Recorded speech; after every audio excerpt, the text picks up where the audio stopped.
Hello everyone, I'm Vesper the Evening Star, and I'll be your host today here on Vesper's Fanfiction Time. Today we are going to be reading Chapter 8 of You Call It Necromancy, I Call It Making Friends. So without further ado, we're just going to jump right into it. Chapter 8. Izuku opens the door to the Guildmaster's office, finding, as usual, Guildmaster Star in front of his desk, looking out the large window with his hands behind his back. Izuku has opened the door to this scene so many times that he has begun to wonder if the view from his window is that good, or if Star is just a dramatic old man. But it doesn't matter.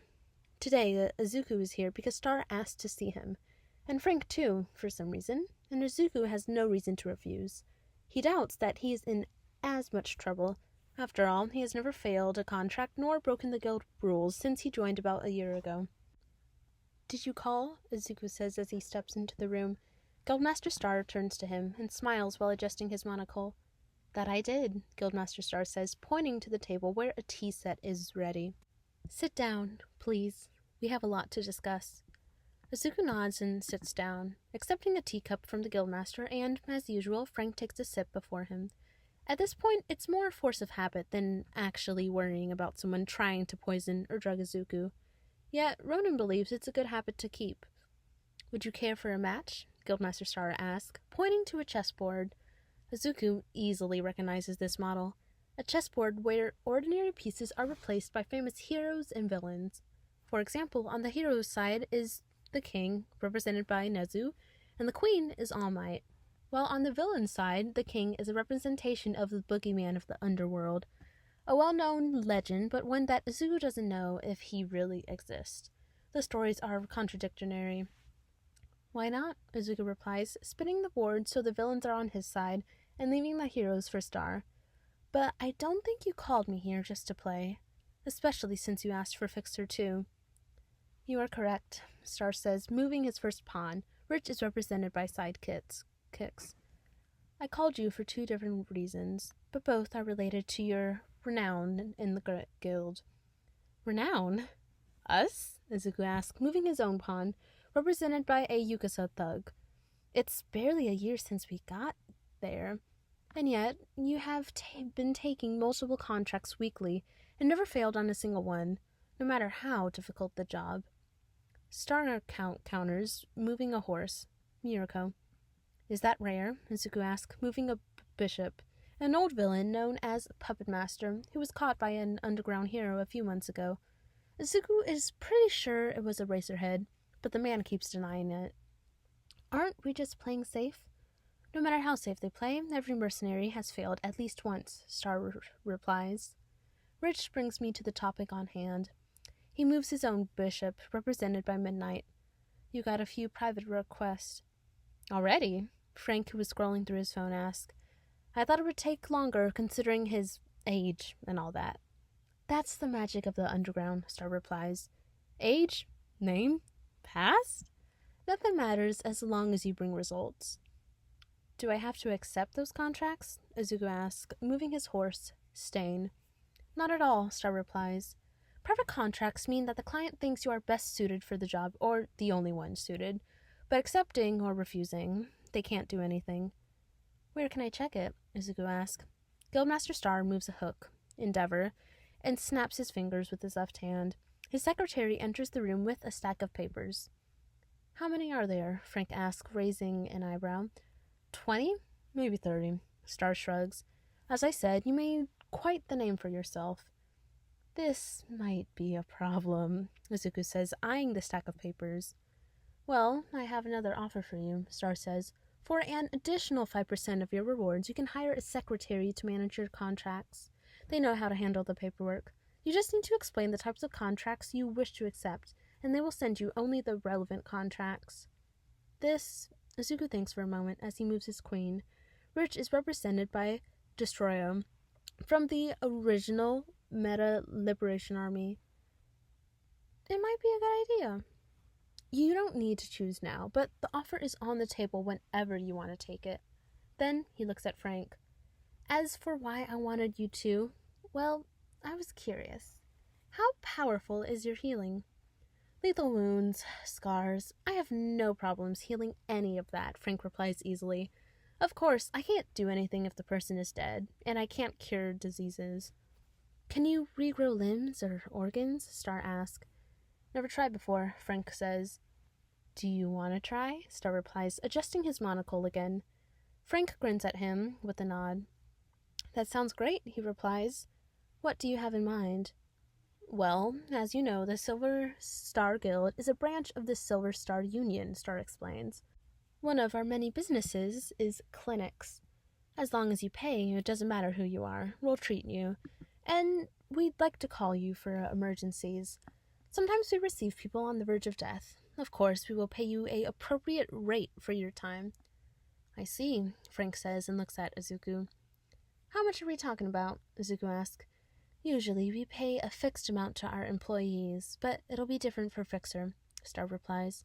Since he's not technically an employee, we'll be paying half of whatever the healed person has to pay. So, a 50-50 division, Frank asks. What do you think, Necro? Sounds fair, but we should discuss it with the rest of the team first, Izuku replies. But we can do that test. Great! Follow me then, Star replies. Checkmate, by the way. Izuku blinks and looks down at the board. He had stopped paying attention to the game, but they kept playing. And now his king is surrounded by Star's All Might, a few sidekicks, and a bishop that looks like it's wearing goggles and a scarf. Shrugging, Izuku gets up and follows Star and Frank. In the guild hall, Star soon finds what he is looking for and calls two people. The first one is covered in scars and has a wooden leg. The second one looks normal, although a bit pale. First, this one is known as Adder, Star explains. He lost his leg about 2 years ago, and this, he points to the pale man, is Owl. He lost a lung in an accident when he was young. Both work here. All right, Frank says. Can you take off the leg? Adder doesn't answer the question. Instead, he just removes his wooden leg and sits in one of the chairs.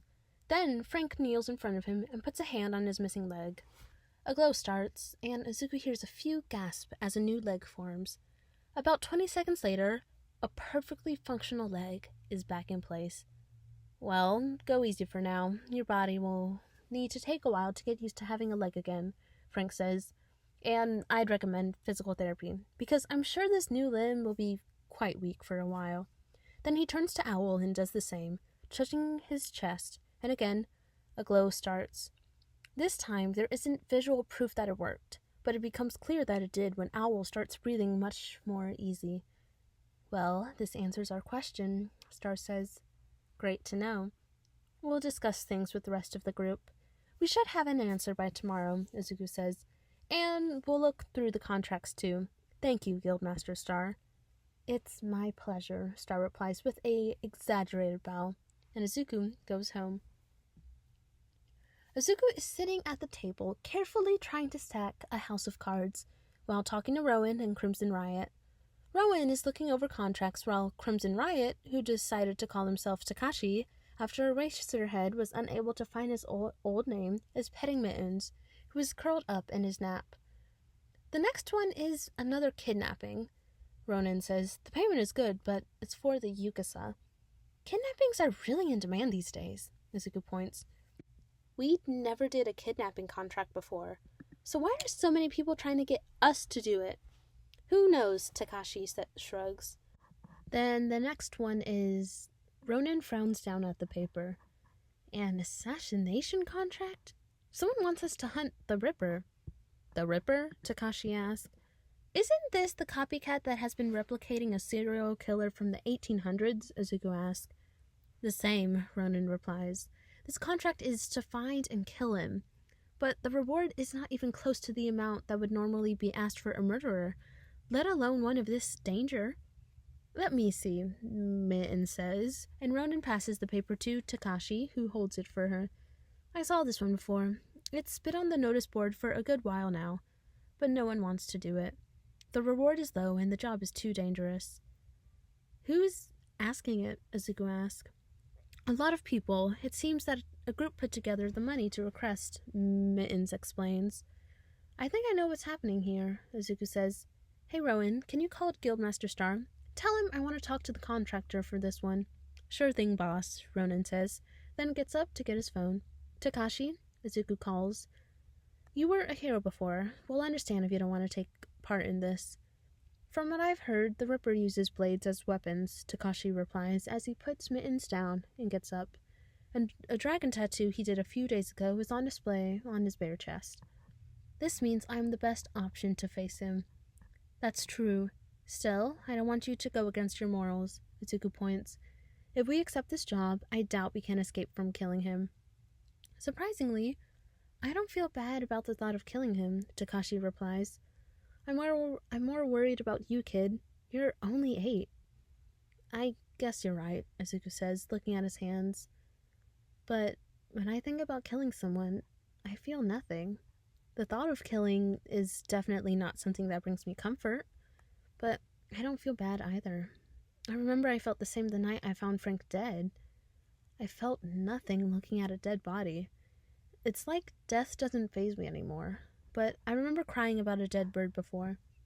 It's probably your quirk, Green Bean, Takashi points.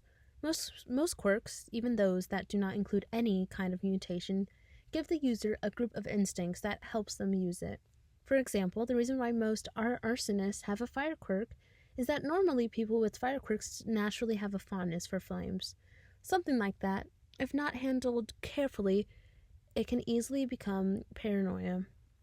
So the reason why I feel nothing towards death is because my quirk made me desensitized towards it? Izuku asks. But doesn't that make me a bad person? I shouldn't like death.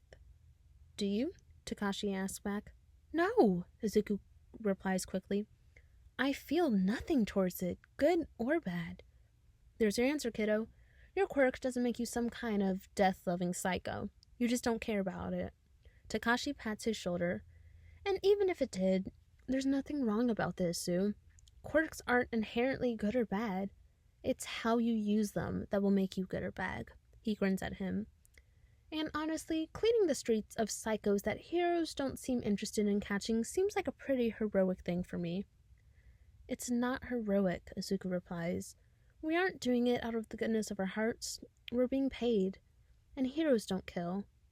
You'll be paid much less than what this work is really worth. You could refuse, but you won't, Takashi points. And I didn't know heroes were allowed to be paid for their job.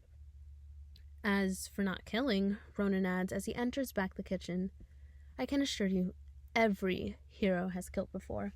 It's impossible to constantly fight criminals using superpowers without ever causing a few deaths. Accidental or not. Even All Might has killed before. He also points. And he's very careful on his hero work. For real, have you ever seen Endeavor's numbers? Mittens adds. The man killed more villains this year alone than many vigilantes throughout their whole careers. Unless you intend on becoming an assassin full-time, I doubt you'll ever topple his numbers. And he's the number 2 hero. All right, you win, Izuku replies. I'm not bad for being desensitized towards death. Good, everyone says together with a nod. Chuckling, Izuku goes back to his house of cards. Only 2 left for him to finish. Careful, Izuku. Steady now. And suddenly, Dobby and Frank burst into the room, wrestling or something. They bump into the table, and all the cards come crashing down, leaving Izuku there, still holding the last 2 cards. The 2 idiots keep arguing about something, completely oblivious to Izuku, who just keeps staring at the mess of cards on the table and the 2 in his hands. Then with a sigh, he drops them and gets up.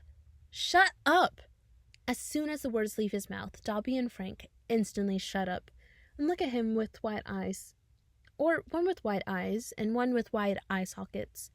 Fucking God! Are we sure I'm the little kid here? If you're going to fight, do it outside. This place is too crowded. He sighs and sits down again. I guess we really need to start looking into moving out. 5 people and a cat are too much for this apartment. After he finishes his rant, he notices that everyone is still silent. Then he looks, blinking at his zombies. We can't talk, Mittens explains. Since you said shut up, it's like our mouths are forcefully shut. What? Izuku asks, horrified. Since when can I do this? Calm down, Izu, Mittens replies. Try to do the same thing again. I think you need to give an order. All right. Izuku takes a deep breath and takes an assertive stance. You can talk. Then it's like everyone's throats were unlocked.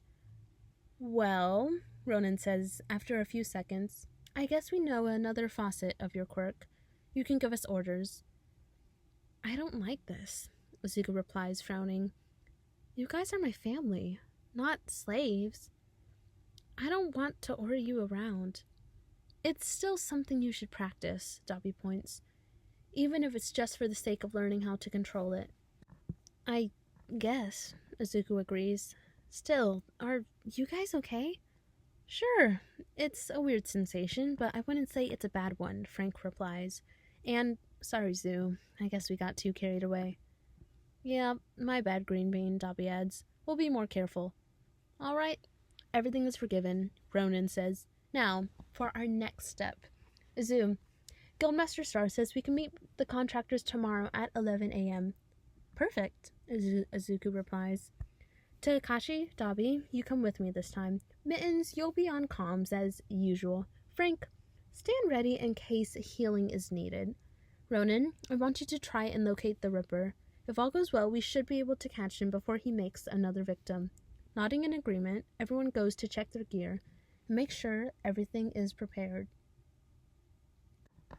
And that is all for Chapter 8, folks. I hope you enjoyed that. Now, I don't know if anyone is on social media and stuff, but the manga of My Hero Academia officially ended on, hold on, let me do some math. Today's the 5th. It ended on the 2nd. And, we're in August. It's so strange to me, because I swear we're, still in July, and school's about to start up again. Y'all, time does not feel like time. There are only 4 months until Christmas and the New Year. Isn't that insane? Oh my stars. But as always, everyone, have a good morning, good night, good afternoon, good evening. Have a good everything. And as always, I will see y'all later. Mwah. Bye.